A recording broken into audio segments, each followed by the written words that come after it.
Redemption of debentures തുടരുന്നു. Illustration 1 എടുക്കുക. Page number 8.13 of the new study material. 8.13. On January 1st, Rama Limited, a listed company. Listed company എന്ന് പറയുമ്പോൾ നമ്മൾ നേരത്തെ പഠിച്ച നിയമം അനുസരിച്ച് ഡിബഞ്ചർ റിഡംഷൻ റിസർവ് വേണ്ട, പക്ഷെ ഡിബഞ്ചർ റിഡംഷൻ റിസർവ് ഇൻവെസ്റ്റ്മെന്റ് വേണം. ഈ കണക്കിൽ ഷോ ദ ലെഡ്ജർ അക്കൗണ്ട്സ് എന്ന് മാത്രമേ പറഞ്ഞിരുന്നുള്ളൂ എങ്കിൽ നിങ്ങൾ തീർച്ചയായിട്ടും എന്താ എഴുതേണ്ടി വന്നേനെ? ഡിബഞ്ചർ റിഡംഷൻ റിസർവ് ഇൻവെസ്റ്റ്മെന്റ് എഴുതേണ്ടി വന്നേനെ. എന്നാൽ ഈ ക്വസ്റ്റ്യൻ പറയുന്നു show ledger accounts of debentures and debenture interest for the full year by splitting into first and second half years ignoring income tax എന്നാണ് പറഞ്ഞിരിക്കുന്നത്. അപ്പോൾ ഞാനത് ഡീറ്റെയിൽ ആയിട്ട് എഴുതിപ്പിക്കാൻ ഉദ്ദേശിക്കുന്നില്ല. ഇവർ പറയുന്ന ചോദ്യത്തിന്റെ ഉത്തരം ഡിബഞ്ചറും ഡിബഞ്ചർ ഇൻട്രസ്റ്റ് അക്കൗണ്ടും മാത്രമേ എഴുതിപ്പിക്കുന്നുള്ളൂ. അത് തന്നെയല്ല, സ്റ്റഡി മെറ്റീരിയൽ യൂസ് ചെയ്ത രീതിയിലല്ല ഞാൻ പഠിപ്പിക്കുന്നത്. ഓൺ ഡിബഞ്ചർ പർച്ചേസ് ചെയ്തിട്ട് അത് പിന്നീട് ക്യാൻസൽ ചെയ്യുന്ന രീതിയാണ് യഥാർത്ഥമായ രീതി. ആ രീതിയിലാണ് പഠിപ്പിക്കുന്നത്. ഇവിടെ നേരെ ക്യാൻസൽ ചെയ്ത് പോവുക ചെയ്തേക്കുന്നത്. അത് ഞാൻ വ്യത്യാസം പറഞ്ഞു തരാം. നോക്കുക. On January 1st, Rama Limited, a listed company, got 500 debentures of rupees 100 each. So please write outstanding debenture is equal to 500 into 100. 500 into 100, 50,000. 500 into 100, 50,000. Clear? Now, interest rate is equal to 6%. Interest rate is equal to 6%. Interest date is equal to, question last line il parayunnu, debenture interest is payable half yearly on 30th June and 31st December. Right? Debenture interest date 30th June and 31st December. 30th June and 31st December. ഇവിടെ January to December ആണ്. നോക്കുക. March 1st, 5,000 at face value of 98. The directors of the company acquired debentures from the open market for immediate cancellation. നമ്മൾ open മാർക്കറ്റിൽ നിന്ന് നമ്മുടെ on debenture തന്നെ വാങ്ങിച്ചു. എന്തിനു വേണ്ടിയാ? നമ്മുടെ ഡിബഞ്ചർ ക്യാൻസൽ ചെയ്യാൻ വേണ്ടി. യാതൊരു സംശയവുമില്ല, നമ്മൾ ഓപ്പൺ മാർക്കറ്റിൽ നിന്ന് വാങ്ങിക്കുന്നത് നമ്മുടെ ഡിബഞ്ചർ ആണെങ്കിൽ മാത്രമേ അത് റിഡംഷനായി മാറുകയുള്ളൂ. മറ്റ് കമ്പനിയുടെ ഡിബഞ്ചർ പോയി വാങ്ങിച്ചാൽ അത് ക്യാൻസലേഷനായി മാറിയല്ല.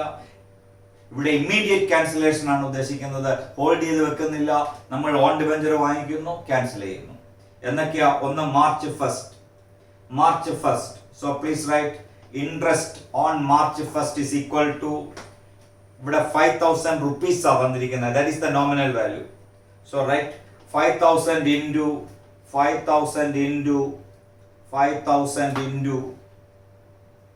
എത്ര interest rate? 6%. 5,000 into 6% into 2 by 12. That comes to 50. Am I right? ഇത് ഓൺ കം ഇൻട്രസ്റ്റ് ആണ്. Cum interest means price includes 98 includes interest. അപ്പൊ ഞാൻ അതിന്റെ എൻട്രി എഴുതാൻ പറഞ്ഞിട്ടില്ല എങ്കിലും എൻട്രി ഞാൻ വെറുതെ ഒന്ന് കാണിക്കുവാണ്. March 1st entry own debenture account debtor. 5,000 എത്രയാ? 500 അതോ 50 5,000 എന്ന് പറയുമ്പോൾ 50 ഡിബഞ്ചേഴ്സ്. 50 into 98.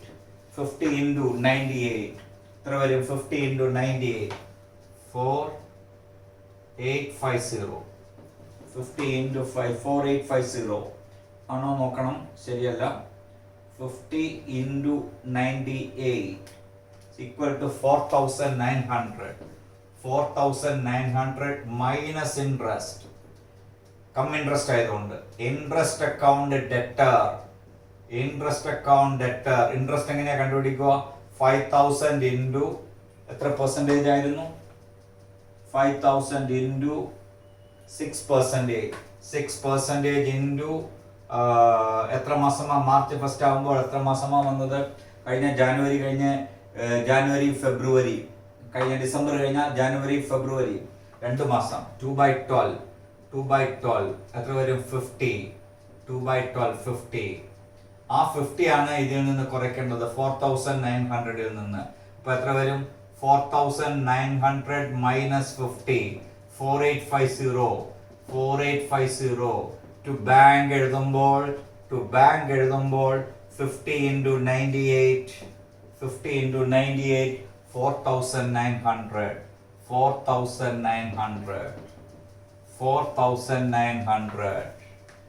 ഇതാണ് മാർച്ച് ഫസ്റ്റിൽ എഴുതുന്നത്. ഇത് എന്തിനു വേണ്ടിയിട്ടായിരുന്നു? For immediate cancellation. അപ്പൊ നമ്മൾ എൻട്രി എഴുതുന്നത് എങ്ങനെ വരും? Debenture account debtor okay right.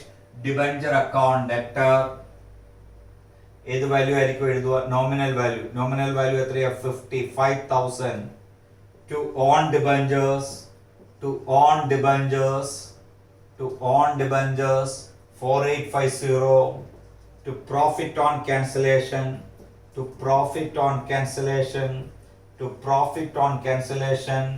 how much? 150. എങ്ങനെ കിട്ടി? 5000 minus 4850. നമ്മളോട് ഇത് ഹാഫ് ഇയർലി എഴുതാനാണ് പറഞ്ഞിരിക്കുന്നത്. സോ ഇതാണ് നമ്മൾ മാർച്ച് ഫസ്റ്റിൽ, അടുത്ത ഹാഫ് ഇയറിലാണ് പിന്നെ നമ്മൾ പർച്ചേസ് ചെയ്തിരിക്കുന്നത്. അതുകൊണ്ട് അക്കൗണ്ട് എങ്ങനെയാണ് എഴുതുന്നതെന്ന് ഞാൻ പറഞ്ഞുതരാം. ഓക്കെ, ഈ ആൻഡ് എൻട്രി എഴുതിയെടുക്കുക ഒരു എക്സാമ്പിൾ ആയിട്ട്. ഇനി ഞാൻ അക്കൗണ്ടിൽ കൂടിയാണ് പരിചയപ്പെടുത്തുന്നത്. 2 അക്കൗണ്ടുകളെ എഴുതാൻ പറഞ്ഞിട്ടുള്ളൂ. ഏതൊക്കെ അക്കൗണ്ടുകളെ എഴുതാൻ പറഞ്ഞിരിക്കുന്നത്? Debenture and debenture interest. So I am going to write 6% debenture account. 6% debenture account. Date particulars amount.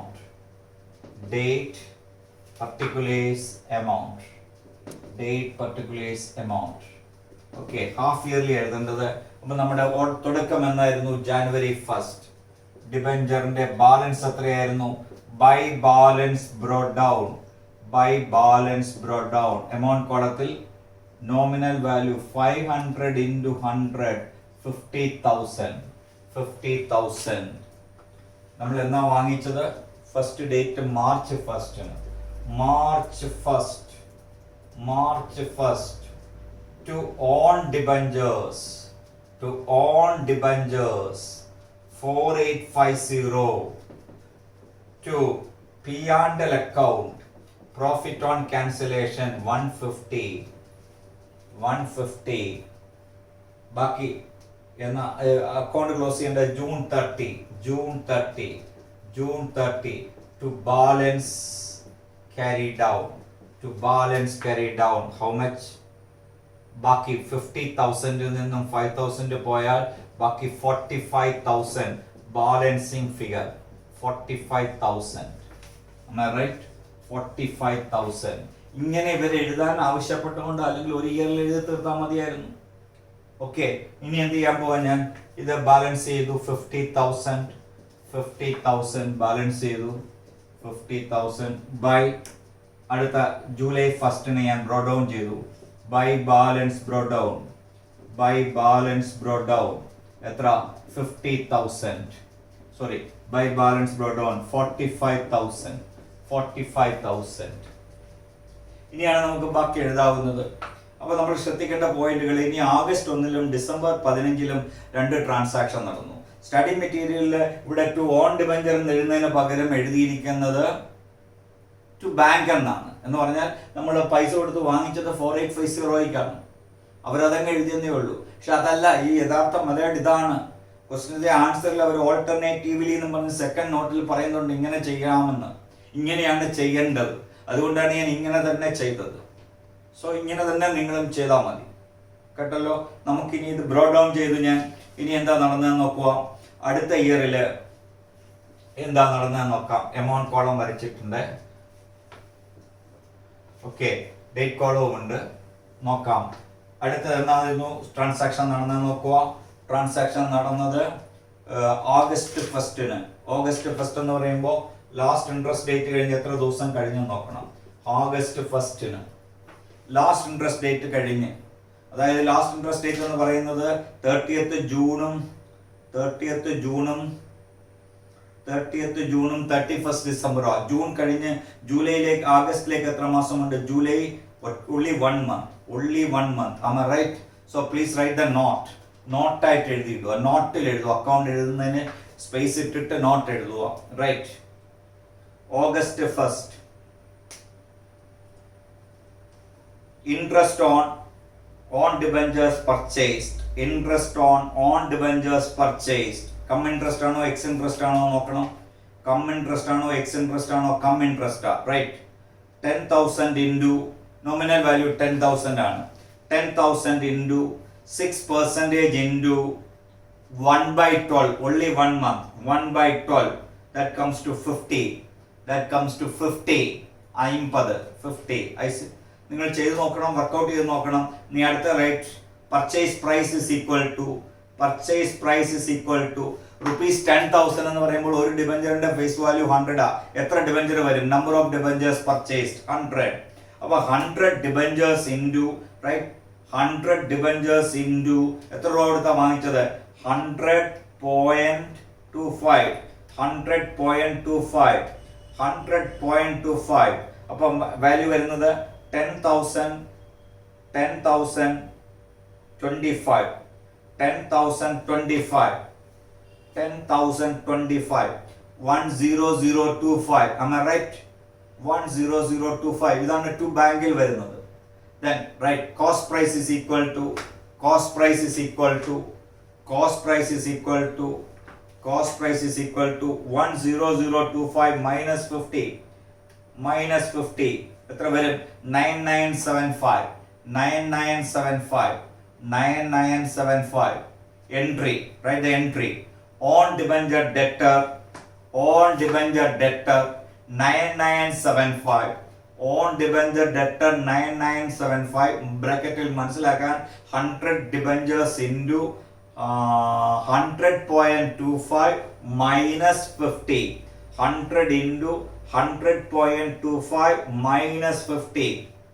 Interest account debtor 10,000 into 6% into 1/12. 50. Am I right? To bank 10,000 to 50. To bank എത്രയായിരുന്നു പറഞ്ഞത്? 10,025. 100,025. 10,025. 10,025. 10,025. 10,025. Am I right? 10,025. Okay.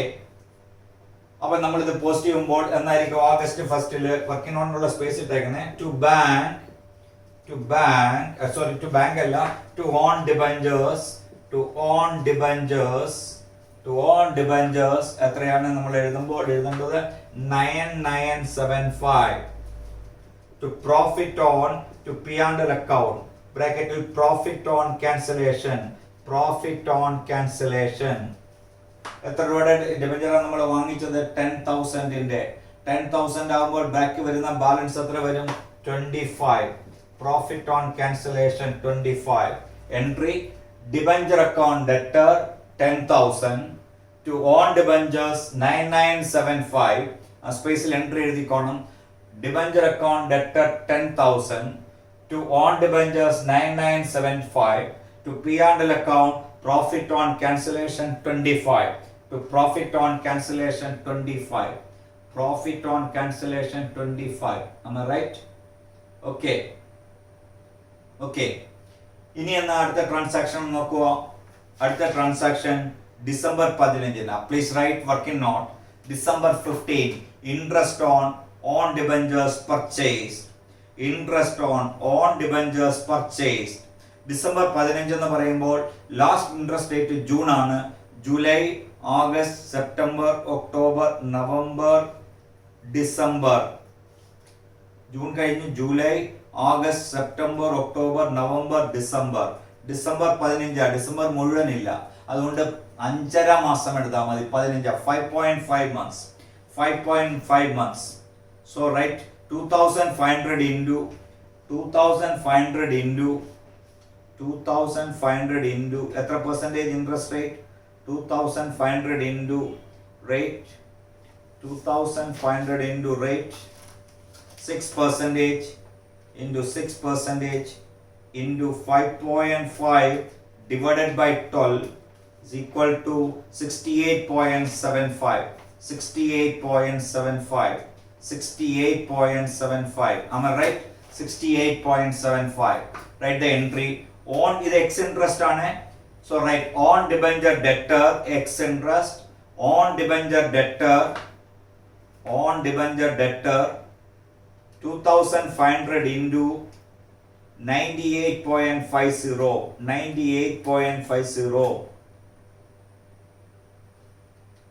2,500 അല്ല 25 into 98.50. 28 into 9.50.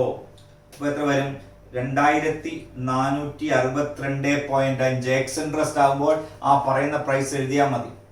അപ്പോൾ entry on debenture 2462.5. X interest means excluding interest. That means we have to pay interest in addition to the price quoted. Quoted price is 2462.5.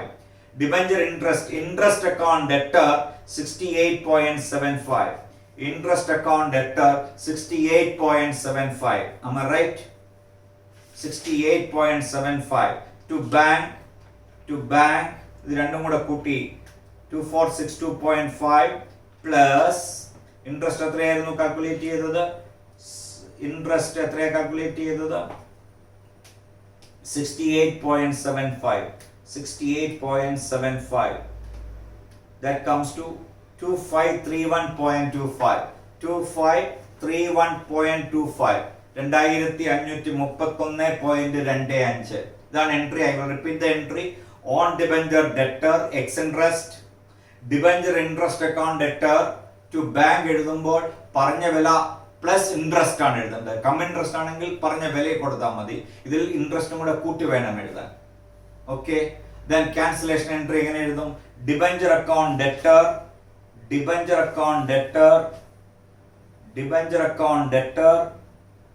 2500 to on debenture അതിന്റെ cost to on debenture 2462.50. 2462.50. Am I right? To P&L account balance 37.50. 37.50. ഇതാണ് നടന്ന transaction December 15. So again write in the second half to on debenture debtor to on debenture account എത്ര എഴുതേണ്ടത്?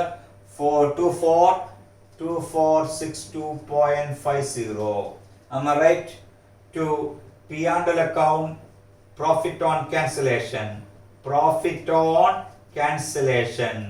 That comes to 37.50. 37.50. ഇത് രണ്ടും കൂടെ കൂട്ടുമ്പോൾ എത്ര വരും? 2500 വരണം. ഇവിടെ 10,000, ഇവിടെ 2500. Am I right? അങ്ങനെ നമ്മൾ 50,000 50,000 പോയി 45,000 ആയി. 45,000 നിന്ന് 10,000 പോയി 35,000 ആയി. 35,000 നിന്ന് വീണ്ടും എത്ര രൂപ നമ്മൾ കുറഞ്ഞു? 2,500. ബാക്കി ഇനി എത്ര ബാലൻസ്? 32,500. ഇനി balance it. You will get the balancing figure 45,000 right here. 45,000 നിന്ന് എത്ര കുറഞ്ഞു? 10,000 plus 2,500 12,500 കുറഞ്ഞു. ബാക്കി 32,500 balance.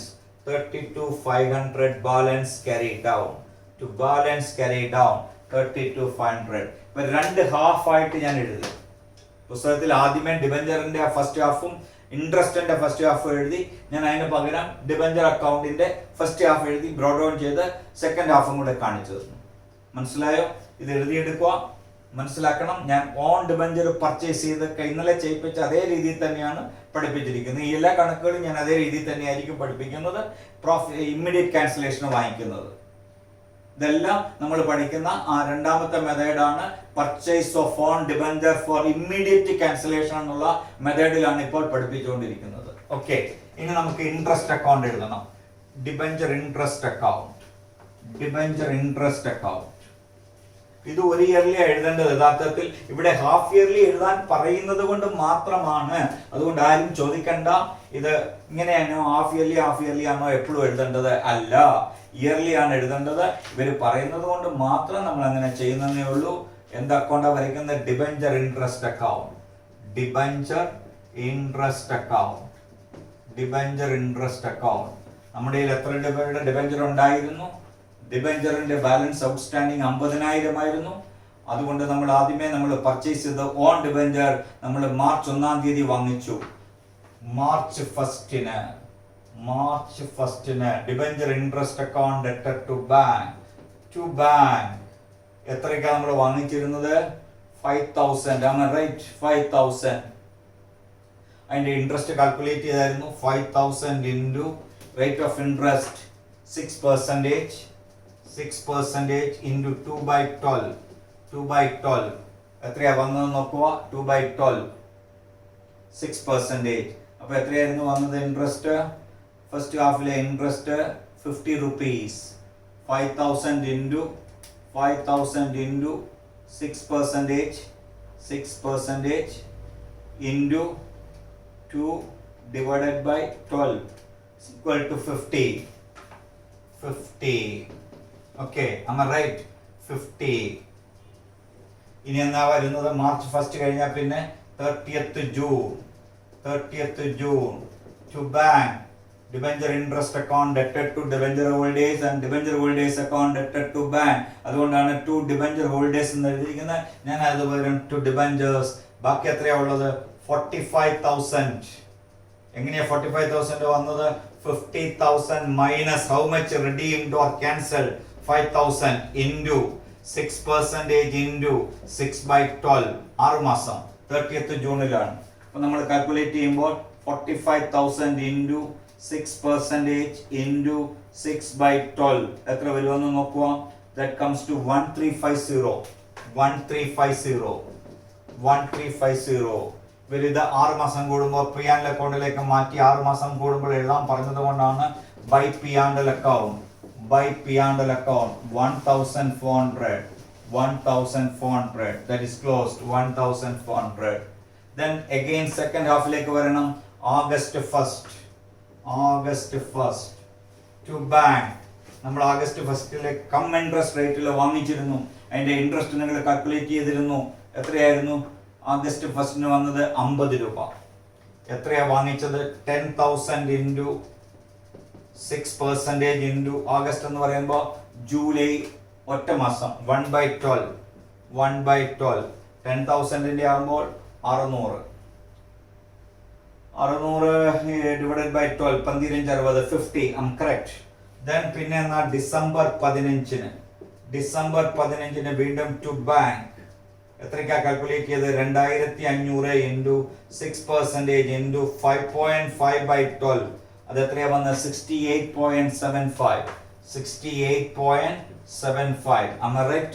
68.75. ഇനി ഡിസംബർ 31 ബാക്കി എത്രയുണ്ടോ അതിന്റെ ഇൻട്രസ്റ്റ് കൊടുക്കണം ടു ബാങ്ക്. എങ്ങനെയാ കാൽക്കുലേറ്റ് ചെയ്യുക? നമുക്ക് എത്രയാ ഉണ്ടായിരുന്നത്? 45,000. എത്രയാ ഉണ്ടായിരുന്നത്? 50,000. അതിൽ 5,000 നമ്മൾ വാങ്ങിച്ചു.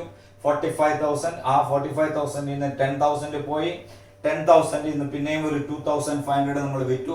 അറ്റ് പ്രസന്റ് ഇപ്പോൾ ഡിബഞ്ചർ ഹോൾഡേഴ്സ് ആയി നിങ്ങളുടെ അടുക്കലേക്ക് കമ്പനിയിലേക്ക് ഇൻട്രസ്റ്റ് വാങ്ങിക്കാൻ വരുന്നത് ഇനി ബാക്കി 32,500 ഉള്ളൂ. 32,500 into 6% into 6/12 975. ഇത് ടോട്ടൽ ചെയ്യുക. ഇതെങ്ങോട്ട് മാറ്റുക? By P and account. 1093.75. 1093.75. ഒരിക്കലും ഇങ്ങനെ 6 മാസം കൂടുമ്പോഴല്ല ചെയ്യേണ്ടത്, ഓരോ വർഷം കൂടുമ്പോഴാണ് ചെയ്യേണ്ടത്. പക്ഷെ ഈ കണക്കിന്റെ അകത്ത് സ്പെസിഫിക് ആയി സ്പ്ലിറ്റ് ചെയ്ത് 6 മാസം ചെയ്യാൻ പറഞ്ഞതുകൊണ്ട് ഇങ്ങനെ ചെയ്തതാണ്. So these two are the important account. ഇനി ഇവിടെ എഴുതണമെങ്കിൽ നമുക്ക് debenture redemption reserve is not required. വേണമെങ്കിൽ not എഴുതിക്കോണം. This is a limited company other than non-banking financial company. So there is no need to create any debenture redemption reserve, but debenture redemption reserve fund investment is necessary. അത് എത്രയാണ്? Nominal value എത്രയാണ്? 55,000 into 15%. 50,000 into 15%. That comes to 7,500. 7500 വേണം. ഓരോ പ്രാവശ്യം redeem ചെയ്യുമ്പോഴും നമുക്ക് ഒരു വർഷത്തെ മൊത്തം നമുക്ക് വിറ്റ് പൈസ ആക്കുകയും ചെയ്യണം. ഈ 7500-ൽ എത്ര റിഡീം ചെയ്തോ അത് മുഴുവനും ബൈ ബാങ്ക് ആയിട്ടാണ്. ഇവിടെ അക്കൗണ്ട് എഴുതാൻ പറയാത്തത് കൊണ്ട് എഴുതിയിട്ടില്ല എന്ന് മാത്രം വിചാരിച്ചാൽ മതി. എഴുതുകയാണെങ്കിൽ എങ്ങനെ എഴുതും എന്നുള്ള ചോദ്യം ഉണ്ടായാൽ അതിനുത്തരം ആദ്യമേ നമ്മൾ എന്ത് എഴുതും? By bank 7500. Sorry, by bank അല്ല, DRR ഇൻവെസ്റ്റ്മെന്റ് അക്കൗണ്ട് ഡെറ്റഡ് ടു ബാങ്ക് 7500. പിന്നെ വിൽക്കുമ്പോൾ ബൈ ബാങ്ക് ആദ്യമേ 5000 വിറ്റതിന്റെ 5000 ഇൻറ്റു 5000ത്തിന്റെ 15%. 5000ത്തിന്റെ 15%. 5000ത്തിന്റെ 15% എത്ര വരും? 5000ത്തിന്റെ 15% 750 ആദ്യമേ. വീണ്ടും നമ്മൾ ബൈ ബാങ്ക് എന്ന് പറഞ്ഞ് എഴുതണം. 10,000ന്റെ 15% 1500. മനസ്സിലായോ? ടു ബാങ്കിന്റെ 2500ന്റെ 15% അതും ബൈ ബാങ്ക് എന്ന് എഴുതണം.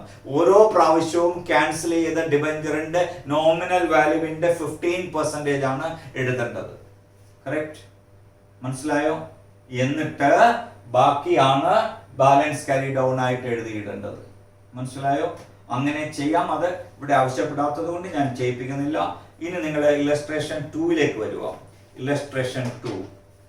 Illustration 2. Please read the question. Illustration 2. Illustration 2. Illustration 2. Illustration 2. The following balances appeared in the books of a company, unlisted company other than All India Financial Institution, banking company, NBFC and HFC. Please refer your chart. This is an unlisted company other than the 4 specified companies. So this company requires debenture redemption reserve and debenture redemption fund investment. So right, this is an unlisted company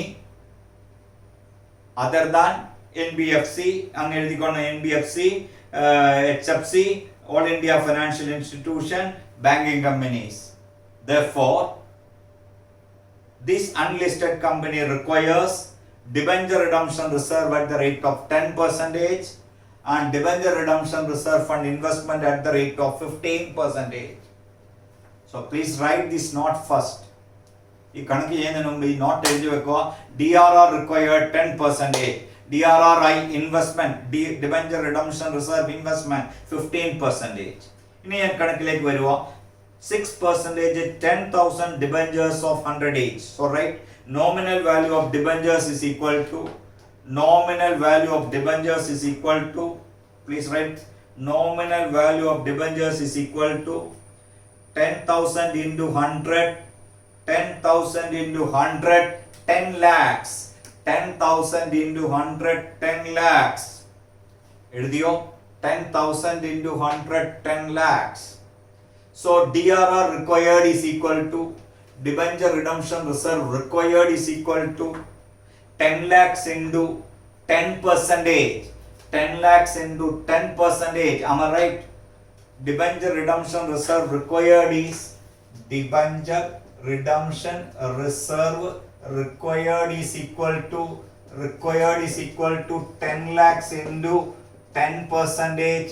That comes to 1 lakh. 1 lakh. Okay, next write, debenture redemption reserve investment required. Debenture redemption reserve investment required 15% of 10 lakhs. 15% of 10 lakhs. That comes to 1,50,000. That comes to 1,50,000. ഇത് മനസ്സിലായോ? ഈ company unlisted കമ്പനിയാണ്. DRR അവരുടെ outstanding ബാലൻസിന്റെ 10% വേണം. DRR investment അവരുടെ outstanding ബാലൻസിന്റെ 15% വേണം. This two is compulsory to be maintained. Then question പറയുക, debenture redemption reserve for the redemption of debenture 50,000. അപ്പൊ DRRൽ ബാലൻസ് എത്ര കിടപ്പുണ്ട്? 50,000. അപ്പൊ നിങ്ങൾ ഇനി എത്ര ക്രിയേറ്റ് ചെയ്താൽ മതി? 50,000. So please write here debenture redemption reserve balance, debenture redemption reserve balance 50,000. Here the debenture redemption reserve balance bracket will given 50,000. Given 50,000. Therefore, current year current year, DRR transferred from profit and loss account, DRR transferred from profit and loss account, DRR transferred from P&L account is equal to 1 lakh minus 50,000. 1 lakh വേണ്ടത് 1 lakh minus 50,000. 50,000. Am I right? 50,000. Please write the entry. എന്തായിരിക്കും entry? P&L account debted to DRR. Profit and loss account debted to debenture redemption reserve. P&L account debted to debenture redemption reserve. മനസ്സിലായോ? P&L account debted to debenture redemption reserve. How much? 50,000. P&L account debted to debenture redemption reserve. 50,000. Next, അടുത്ത ലൈനിൽ നോക്കുക. Investment in deposit with a scheduled bank free from any charge or lien 1,50,000 at interest rate 4% per annum. അപ്പോൾ നമുക്ക് investment എത്ര കിടപ്പുണ്ട്? 4,50,000 receivable on 31st December every year. Bank balance with the company is 9 lakhs. So please write debenture redemption reserve investment is equal to 1,50,000 given. Debenture redemption reserve investment is equal to 1,50,000 given. അപ്പോൾ ഈ വർഷം ഇനി invest ചെയ്യേണ്ട കാര്യമുണ്ടോ? There is no need to invest it again. There is no need to invest it again in this current year. There is no need to invest it in the current year. നമുക്ക് already ഉണ്ട്. 1,50,000 വേണ്ടത്. അത് already ഉണ്ട്. Already existing ആണ്. Existing investment is equal to 1,50,000 with the bank. ഇനി redeem ചെയ്യുമ്പോൾ ഇത് വിറ്റ് പൈസ ആക്കണമെന്ന് മാത്രം. കേട്ടല്ലോ? The interest on debentures have been paid up to 31st December 2011. Interest date പറയുന്നുണ്ടോ? Interest date is not given, mentioned. Interest date എന്നായിരിക്കും അന്നേരം എല്ലാ ഡിസംബറിലും ആയിരിക്കും. നോക്കട്ടെ. Following balance are appeared in the books. 6% mortgage debentures, debenture redemption reserve 50,000, investment deposit to scheduled bank, interest 4% receivable on 31st December, bank balance with the company 9 lakhs, interest on debenture had been paid up to 31st December 2011. കഴിഞ്ഞ December വരെ കൊടുത്തിട്ടുണ്ട്. On February 28, 2022, the investments were realized at par and debentures were paid off at 101 together with accrued interest. ഇവിടെ debenture നമ്മൾ invest ചെയ്ത് വാങ്ങിക്കുമല്ല, എന്താ കഴിഞ്ഞ കണക്ക് ചെയ്ത പോലെ ഓൺ ഡിബഞ്ചേഴ്സ് പർച്ചേസ് ചെയ്തിട്ടല്ല റിഡീം ചെയ്യുന്നത്. In this question, the debentures are not redeemed by purchasing from open market for immediate cancellation. Here നമ്മൾ ഇൻവെസ്റ്റ്മെന്റ് വിറ്റ് കിട്ടിയ പൈസ കൊണ്ട് ലംസം പേയ്മെന്റ് ആണ് നടത്തുന്നത്. Debentures were paid off at 101. So please write working note എഴുതുക. Here the debentures are redeemed at a premium. Here the debentures are redeemed at a premium. Redeemed at a premium. Redeemed at a premium. So the entry debenture account debtor, read the entry, debenture account debtor 10 lakhs, debenture account debtor 10 lakhs, premium payable on redemption, premium payable on redemption, premium on redemption എന്ന് എഴുതാം കേട്ടോ. premium payable on redemption, redeem ചെയ്യുമ്പോൾ കൊടുക്കേണ്ട premium. Premium payable on redemption അല്ലെങ്കിൽ premium on redemption ബ്രാക്കറ്റിൽ 10,000 into 1. അപ്പോൾ debenture account debtor 10 lakhs, premium on redemption 10,000 into 1. 101 രൂപയാ തിരിച്ചു കൊടുക്കുമ്പോൾ. അതാണ് 1. 10,000 into 1. 10,000 to debenture holders 10,10,000. To debenture holders 10,10,000. To debenture holders 10,10,000. 10,10,000. Right? At the entry, debenture holders account debted to bank. Debenture holders account debted to bank. Debenture holders account debted to bank 10,10,000. 10,10,000 being the debentures redeemed. Being the debentures redeemed. അപ്പോൾ നമ്മൾ 10 lakhs redeem ചെയ്തേ. ഇനി debenture redemption reserve ആവശ്യമുണ്ടോ? ഇല്ല. നമുക്ക് എങ്ങോട്ട് മാറ്റാം? General റിസർവിലേക്ക് മാറ്റാം. എത്രയാണ് ഡിബഞ്ചർ റിഡംഷൻ റിസർവ്? 1 lakh. അതെങ്ങോട്ട് മാറ്റാം? ജനറൽ റിസർവിലേക്ക്. So write debenture redemption reserve account ഡെറ്റഡ് to general reserve 1 lakh. Debenture redemption reserve account ഡെറ്റഡ് to general reserve 1 lakh. Debenture redemption reserve account ഡെറ്റഡ് ടു ജനറൽ റിസർവ് 1 lakh. ഇതിന്റെ entry എഴുതേണ്ട കാര്യമില്ല, പക്ഷെ നമ്മൾ മനസ്സിലാക്കി തരാൻ വേണ്ടി തന്നെ എഴുതിപ്പിക്കുന്നതാണ് കേട്ടോ. കുറച്ച് സമയമെടുത്തെങ്കിലും എൻട്രി മനസ്സിലാക്കി ചെയ്യാൻ വേണ്ടി എഴുതിപ്പിക്കുന്നതാണ്. DRR അക്കൗണ്ട് ഡെറ്റഡ് ടു ജനറൽ റിസർവ് 1 lakh. ഇനി ഇൻവെസ്റ്റ്മെന്റ് വിറ്റ് പൈസയാക്കണ്ടേ? നമ്മളോടൊന്നും പറയാത്ത സ്ഥിതിക്ക് കമ്പനിക്ക് മൊത്തം പൈസയും കളക്ട് ചെയ്തായിട്ട് എഴുതാം. റൈറ്റ് ബാങ്ക് അക്കൗണ്ട് ഡെറ്റഡ് to debenture redemption reserve investment account. Bank account ഡെറ്റഡ് ടു ഫെബ്രുവരി 28 കേട്ടോ. ബാങ്ക് അക്കൗണ്ട് ഡെറ്റഡ് to debenture redemption reserve investment account 1,50,000. Narration എഴുതണം. Being the investment realised on the date of redemption. Being the investment realized on the date of redemption. ഇതാണ് purpose. ഈ investment വിറ്റ് കിട്ടുന്ന പൈസ കൊണ്ട് വേണം റിഡീം ചെയ്യാൻ. Being the investment realized. ഈ ഇൻവെസ്റ്റ്മെന്റ് റിയലൈസ് ചെയ്യുമ്പോൾ പ്രോഫിറ്റിലോ ലോസിലോ റിയലൈസ് ചെയ്യാം. Here it is realized at par value. ക്വസ്റ്റിന്റെ അകത്തൊന്നും പറഞ്ഞില്ല. ചിലപ്പോൾ ലാഭത്തിൽ വിറ്റതായിട്ട് പറയും, അപ്പൊ ലാഭം നമുക്ക് എടുക്കണം. നഷ്ടത്തിലാണെങ്കിൽ നഷ്ടം P&L അക്കൗണ്ടിലേക്ക് മാറ്റണം. Anyway, here it is realized at par value. Bank account debted to debenture redemption reserve investment 1,50,000. Narration being the investment realized at par value. Being the investment realized at par value. നമുക്ക് എന്താ ചോദ്യം എന്തൊക്കെയാ? Write up the concerned ledger account excluding bank transaction ignore taxation. ഇതാണ് ചോദ്യം. അപ്പൊ നമുക്ക് ഓരോ അക്കൗണ്ടുകളും വരയ്ക്കാം. ഫസ്റ്റ് ഏത് അക്കൗണ്ട് വരയ്ക്കാം? പ്രധാനപ്പെട്ട അക്കൗണ്ടുകൾ വരയ്ക്കാൻ ഞാൻ ആദ്യമേ ഡിബഞ്ചർ റിഡംഷൻ റിസർവ് അക്കൗണ്ട് അല്ലെങ്കിൽ ഡിബഞ്ചർ അക്കൗണ്ട് ആദ്യമേ വരച്ചേക്കാം. Debenture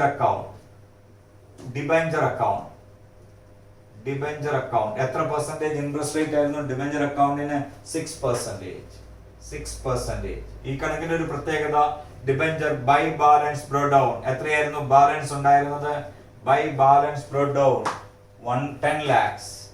by balance brought down 10 lakhs നമ്മൾ ക്യാൻസൽ ചെയ്തു. അപ്പൊ ഡിബഞ്ചർ അക്കൗണ്ട് ഡെറ്റർ ഞാനത് ഡിബഞ്ചർ പ്രീമിയത്തിലായതുകൊണ്ട് ഡിബഞ്ചർ ഹോൾഡേഴ്സ് അല്ലെങ്കിൽ ടു ബാങ്ക് എന്ന് എഴുതിയാൽ മതി. To debenture holders 10 lakhs. Okay. ഇനി എന്താ? Premium on redemption, premium payable on redemption അല്ലെങ്കിൽ premium on redemption, premium payable on redemption അല്ലെങ്കിൽ പ്രീമിയം ഓൺ റിഡംഷൻ. എന്താ entry? Debenture account debtor premium on redemption debtor to debenture holders. എത്രയാ? 10,000. To debenture holders 10,000. Premium on redemption ഇത് എങ്ങോട്ട് close ചെയ്യും? By P&L account. എത്ര തന്നെ എഴുതും? 10,000. This account is closed by transferred to P&L account. You know P&L account. Premium on redemption of preference shares, premium on redemption of debenture, both are closed to the profit and loss account. P&L account debted to premium on redemption അല്ലെങ്കിൽ premium payable on redemption. Both are same. Okay. ഈ രണ്ട് അക്കൗണ്ടുകളും മനസ്സിലായല്ലോ. ഇനി നമുക്ക് debenture redemption reserve investment account എഴുതാം. Debenture redemption reserve investment account. നിങ്ങൾക്ക് എത്ര ബാലൻസ് ഉണ്ടായിരുന്നു? ടു ബാലൻസ് ബ്രോ ഡൗൺ എത്ര? 1,50,000. ഇത് വിറ്റു ബൈ ബാങ്ക്. എന്നാ വിറ്റതെന്ന് ഓർത്തോണം? ഫെബ്രുവരി 28. ബൈ ബാങ്ക് ഫസ്റ്റ് ഏപ്രിൽ എഴുതിയത് ഫെബ്രുവരി 28 നെക്സ്റ്റ് ഇയറിലാണ് വിറ്റത്. ബൈ ബാങ്ക് എത്ര? 1,50,000. Date is important. By bank 1,50,000. Okay. ഇത്ര അക്കൗണ്ടുകൾ മനസ്സിലായില്ലേ? ഇനി നമുക്ക് ഏത് അക്കൗണ്ട് വരയ്ക്കാം? ഡിബഞ്ചർ റിഡംഷൻ റിസർവ് അക്കൗണ്ട് വരയ്ക്കാം. Debenture redemption reserve account. അതെന്നാ? ഓപ്പണിംഗ് ഡേറ്റിൽ ബൈ ബാലൻസ് ബ്രോ ഡൗൺ എത്ര ഉണ്ടായിരുന്നു? 50,000. എത്ര വേണമായിരുന്നു? 1 lakh. ബൈ P&L അക്കൗണ്ട് എങ്ങനെ കണ്ടുപിടിച്ചു? 1 lakh minus 50,000. ഇതായിരുന്നു നമുക്ക് വേണ്ടത്. എത്ര? 50,000. ഞാൻ അതിന്റെ എൻട്രി ഉൾപ്പെടെ എഴുതിപ്പിച്ചിട്ടുണ്ട്. മനസ്സിലായി കാണുമെന്ന് ഞാൻ വിചാരിക്കട്ടെ. ഇതെങ്ങോട്ട് മാറ്റണം? To general reserve. എത്ര? 1 lakh. To general reserve 1 lakh. To general reserve 1 lakh. Okay. General റിസർവിലേക്ക് മാറ്റി. Why? Because debentures are redeem to general reserve 1 lakh. Okay, ഇനി നമുക്ക് ഏത് അക്കൗണ്ട് വരയ്ക്കണം? ബാങ്ക് അക്കൗണ്ട് എഴുതണ്ടെന്ന് അവർ പറഞ്ഞത് എക്സ്ക്ലൂഡിംഗ് ബാങ്ക് ട്രാൻസാക്ഷൻ ആണ്. എനിവേ നമുക്ക് അതും കൂടെ എഴുതിയേക്കാം. എന്തായിരിക്കും? Bank account. Bank account, bank account debit side, receipt side. To balance brought down, it is given how much?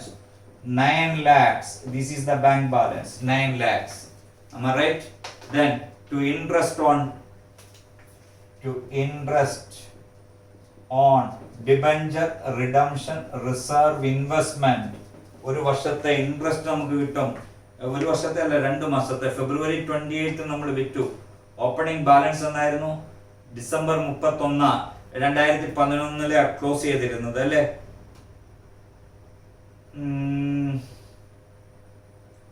So the opening balance is January 1st 2012 ആണ്. January 1st 2012. അപ്പോൾ നമുക്ക് 2 മാസത്തേക്ക് interest കിട്ടുകയുള്ളൂ. ഇൻട്രസ്റ്റ് എത്ര വരും? 1,50,000 into 4/100. ഇതാണ് നമ്മുടെ investment. into 2/12 എത്ര വരുമെന്ന് നോക്കണം. 4,50,000 into 1,50,000 into 4% into 2/12, 1,000. ഇതാണ് നമ്മുടെ ഇൻവെസ്റ്റ്മെന്റിന്റെ ഇൻട്രസ്റ്റ്. ഇൻട്രസ്റ്റിന്റെ ഇൻവെസ്റ്റ്മെന്റ് ഇതിന്റെ ഇത്. ഇനി നമ്മൾ ഇത് റിഡീം ചെയ്തു. വിറ്റപ്പോൾ ഡിബഞ്ചർ റിഡംഷൻ റിസർവ് വിറ്റില്ലേ? ഇതും ഫെബ്രുവരി തന്നെ എഴുതാം. ഫെബ്രുവരി തന്നെ. ബൈ ബാങ്ക് എത്ര വന്നു? 1,50,000. 1,50,000. ബാങ്ക് അക്കൗണ്ട് ഡെറ്റർ എൻട്രി നോക്കിയാൽ അറിയാം. Bank account debtor 1,50,000. Then debenture holders account debtor to bank. By debenture holders. ഓർമ്മയുണ്ടോ?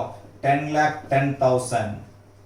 10,10,000 by debenture holders.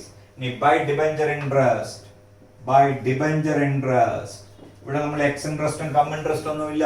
നമ്മുടെ നോമിനൽ വാല്യൂ 10 lakhs ആയിരുന്നു.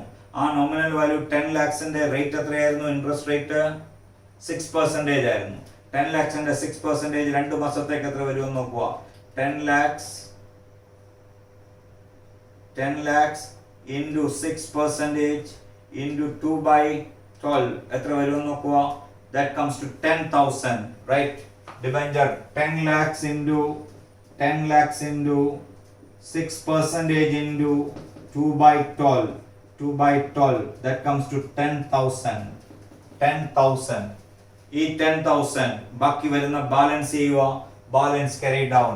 ഇത് എത്ര വരും? 9 lakh, 10,50,000, 10,60,000. Am I right? 10,60,000 is the total. അല്ല, 10 lakh ഇത് 1,000 ഉള്ളൂ. 10,51,000. 9 plus 1 10, 51,000. 10,51,000. പോയിട്ട് 10,51, 10,10,000 minus 10,000, 31,000 is the closing balance. 31,000 is the closing balance. By balance carry down 31,000. ഇപ്പം മനസ്സിലായല്ലോ. അപ്പൊ ഇന്ന് ഈ 2 പ്രോബ്ലം മതി. അടുത്ത പ്രോബ്ലം ഞാൻ അടുത്ത ക്ലാസ്സിൽ എക്സ്പ്ലെയിൻ ചെയ്യാം. അടുത്ത പ്രോബ്ലംസ് അടുത്ത ക്ലാസ്സുകളിലായി നമുക്ക് കുറേശ്ശെ നോക്കാം. അപ്പൊ എന്തുമാത്രം ഞാൻ പഠിപ്പിച്ചു? ഒന്ന്, purchase of on debenture four immediate cancellation. അതിന്റെ 2 സം ചെയ്യിപ്പിച്ചു. ഇവിടെ ഇപ്പൊ ലംസം മെത്തേഡിൽ ഡിബഞ്ചർ റിഡീം ചെയ്തു. 10 lakhsഉം നമ്മൾ കംപ്ലീറ്റ് ആയിട്ട് റിഡീം ചെയ്തു. അപ്പോൾ എന്തൊക്കെ വേണമായിരുന്നു? ഒരു ലിസ്റ്റഡ് കമ്പനി ആയിരുന്നു, അൺലിസ്റ്റഡ് കമ്പനി ആയിരുന്നു. അതുകൊണ്ട് DRRഉം വേണമായിരുന്നു, DRR റിസർവും വേണമായിരുന്നു.